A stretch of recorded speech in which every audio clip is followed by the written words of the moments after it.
Bonjour à tous et bienvenue au Festival Abracadabule, un festival qui fête sa 20e édition. Et on s'est dit qu'il pourrait être intéressant justement pour fêter dignement cet anniversaire d'inviter 20 auteurs différents pour discuter avec nous. Alors 10 auteurs sur le plateau, en interview pendant une dizaine de minutes, et une dizaine d'autres auteurs sous forme de petites capsules de 3 minutes d'après ce qu'on m'a dit. Où on les a filmés dans la matinée et ils vont donc pouvoir présenter un peu leur travail. Et les 10 auteurs qui viennent ici, justement, moi ce qui m'intéressait, c'était de rencontrer des auteurs qui ont derrière eux une œuvre assez conséquente pour qu'on puisse retracer avec eux ces 20 années écoulées. Et donc on accueille aujourd'hui en premier Gilles Mésomo. Et Gilles, c'est intéressant parce que tu publies en 99, il y a pile 20 ans, Le Roi Vert. Non, c'était plus en 92. 92, ah bah donc ouais. mes renseignements sont pas bons. Oui, mais j'ai pas fait gaffe tout à l'heure. D'accord. Parce que j'avais cru comprendre que c'était il y a 20 ans, donc c'était un peu plus vieux. Mais ce qui m'intéressait, Gilles, particulièrement, c'est que tu commences, tu es donc inconnu, tu es débutant, tu adaptes Le Roi Vert à un best-seller de Paul Stulitzer. Alors pour ceux qui sont les plus jeunes, il faut savoir que Paul Stulitzer, c'est l'équivalent d'un Guillaume Musso ou d'un Marc Lévy dans les années 80-90. C'est un faiseur de best-seller. Et je me disais comment un débutant de 20 ans et quelques se retrouve à adapter le Guillaume Musso de l'époque chez un grand éditeur qui est Dupuis. En fait, il y avait déjà eu un album dessiné par Jacques Armand. Et Dupuis m'a appelé pour faire le deuxième parce que le malheureux Jacques Armand s'était tué sur le périph' en livrant les dernières pages de son tome 1. Donc j'ai travaillé avec Christian Rossi et Koutlis, des copains à Jacques, sur les 5 dernières pages. Et j'ai poursuivi sur le 2 jusqu'au 5 et ensuite on a continué sur d'autres. Pourquoi toi? Donc ils avaient reçu un dossier de ton travail de jeune dessinateur. Oui, en fait, j'ai toujours voulu faire de la BD, mais j'ai été orienté vers un travail qui n'avait rien à voir avec la BD. Et puis un jour, je me suis dit, il faut que je me remue. Et j'ai amené des dessins chez Dupuis. Jusqu'au jour, ils m'ont toujours pas téléphoné, jusqu'au jour où ils ont eu besoin de moi, disons. C'est pas très sympa, mais le malheur des uns faisant le bonheur des autres. Oui, puis tu rentres par la grande porte parce que Dupuis est un grand éditeur. Mais disons, ils m'ont eu à la bonne et c'est vrai que je connaissais vraiment pas rien du tout, à part faire des petits guignols. Ouais. Faire une BD comme ça de but en blanc, fallait apprendre tout de suite, quoi. Bah oui. Dans le grand bain tout de suite. Et tu vas faire 4 tomes, je crois, derrière. 4 tomes du Roi Vert. Ouais. Ensuite, on a rebondi avec Luca. Alors, je voulais en parler parce que tu as enchaîné, parce que tu fais Luca avec Lapierre, Ethan Ringler avec Filippi, j'en ai peut-être oublié, Mexicana avec Mats, tu enchaînes avec Nouveau Monde avec Filippi et le vétéran plus récemment avec Giraud. On parlera de ta nouveauté, Les Maîtres des Îles, tout à l'heure. Et moi je me disais, mais comment est-ce que tu choisis tes projets? Parce que je me dis, est-ce que c'est un éditeur qui te contacte? Est-ce que c'est le scénariste qui t'appelle? Est-ce que c'est toi qui vas appeler l'éditeur ou le scénariste? Je me dis, comment tu fonctionnes un petit peu? Disons qu'avec Denis Lapierre, ça s'est fait un peu naturellement parce qu'on lui a demandé chez Dupuis, à l'époque, de remplacer Jean Lesté qui faisait les scénarios des premiers Rois Verts. Et c'était pas terrible comme découpage, c'était pas très précis. Tout le monde avait du mal à s'entendre avec lui, donc il a été remercié et Dupuis a demandé à Denis de poursuivre les aventures du Roi Vert. Et ensuite, à la fin du tome 5, Denis Lapierre voulait continuer à travailler avec moi. Il avait dans ses tiroirs une histoire qui ressemblait à ce qu'allait devenir Luca. Et donc on a continué sur Luca. Ensuite, j'ai parlé de mon idée de faire du western chez Dupuis. Ils m'ont présenté Denis Pierre Filippi, avec qui on a fait les 5 albums d'Ethan Ringler. Et ensuite, ça s'enchaîne comme ça naturellement et un jour, j'ai croisé... c'est jamais toi, en fin de compte, peut-être qui démarche alors? Si, j'ai rencontré Franck Giroud, je l'avais déjà rencontré en festival. On avait sympathisé et un jour, je l'ai croisé à Saint-Malo. J'ai traversé la rue, il était arrivé en face. Je lui ai dit que j'aimais son boulot, que j'aimerais travailler avec lui. Il m'a dit la même chose. Et puis, il avait un projet, c'était Missac, un spin-off du Décalogue. Et ça s'est fait naturellement. Ensuite. Tout s'enchaîne assez bien, quoi. D'accord. Alors, je regardais ta biographie, je me disais, tu as abordé donc différents genres, mais plus particulièrement le genre historique, et notamment le western. On sent que tu as des appétences pour le genre, hein, et je me demandais d'où ça venait. Et quels sont tes maîtres qui t'ont influencé en termes de dessin? Les maîtres, c'est depuis tout petit.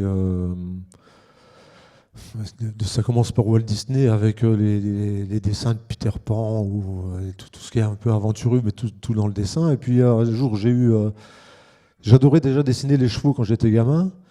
Et j'ai découvert les chevaux d'Astérix. Uderzo les dessinait super bien. Et jusqu'au jour où j'ai découvert les chevaux de Giraud, qui m'a donné envie de faire vraiment du dessin un peu plus réaliste, disons. Mais en dessinant toujours de tout, quoi, finalement. Un dessinateur doit savoir tout dessiner, mais... Et le côté historique, ma foi, c'est selon les scénarios qu'on me propose. Hein. D'accord. Oui, c'était pas forcément une demande. Je vois sur Non, le non. vétéran avec Giroud, on est au début du 19e siècle. Ouais. C'est un western à la française.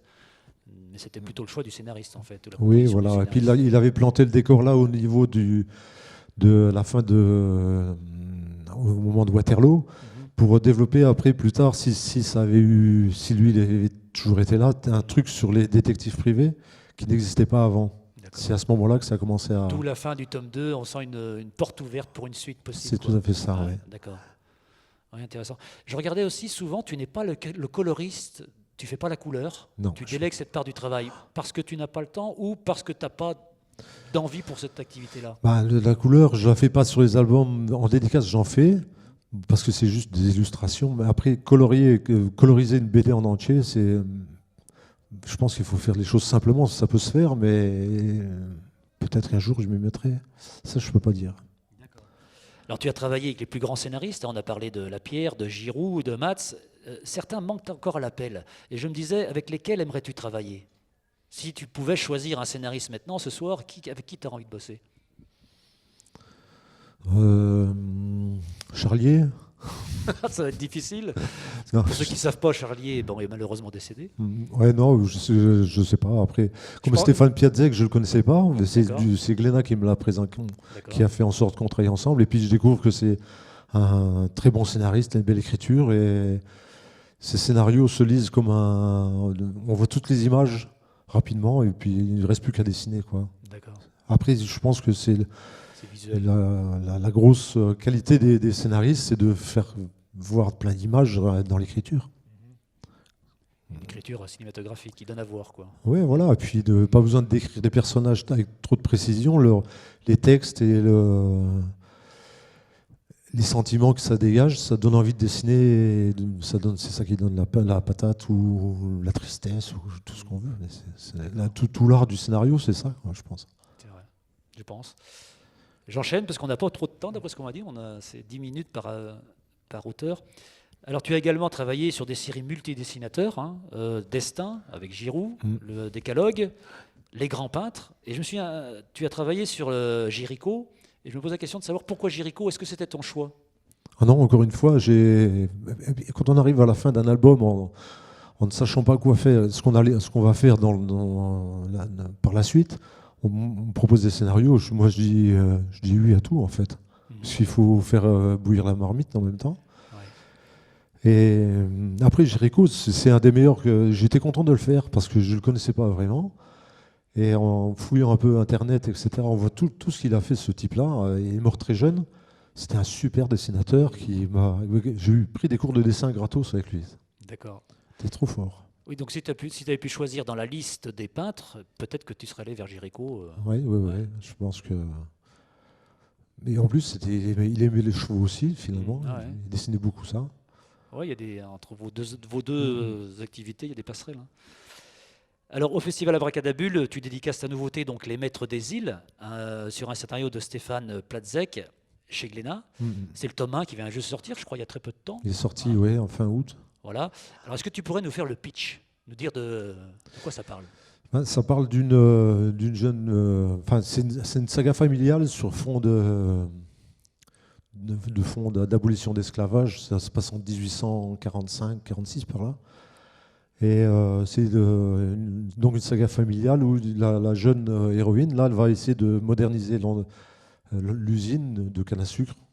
C'est rare, quoi, de trouver des filles, surtout pour l'époque, étaient très modernes. Puis elle est un peu garce, quoi. C'est sympa de dessiner.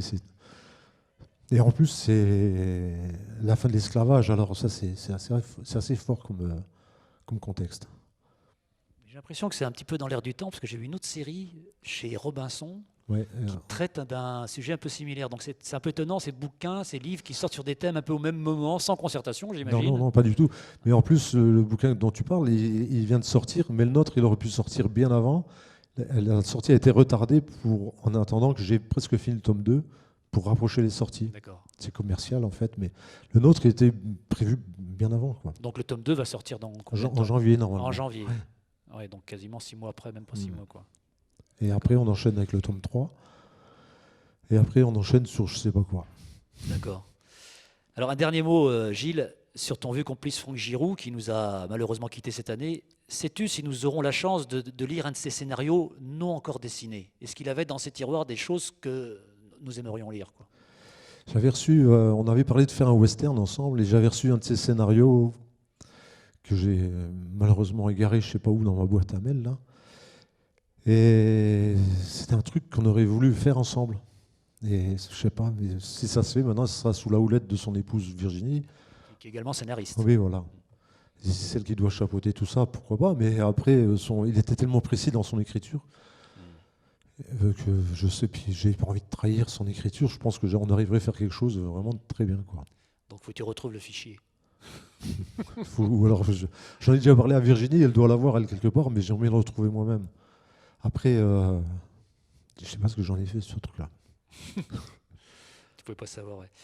Bien écoute Gilles, merci, un grand merci pour ce temps que tu nous as accordé. En plus, j'ai vu qu'il y avait du monde dans la file d'attente qui doit t'attendre. Ouais, Donc je crois qu'il y a du je vais les travail. rejoindre, oui. Merci. Hein. Merci à toi. Au revoir.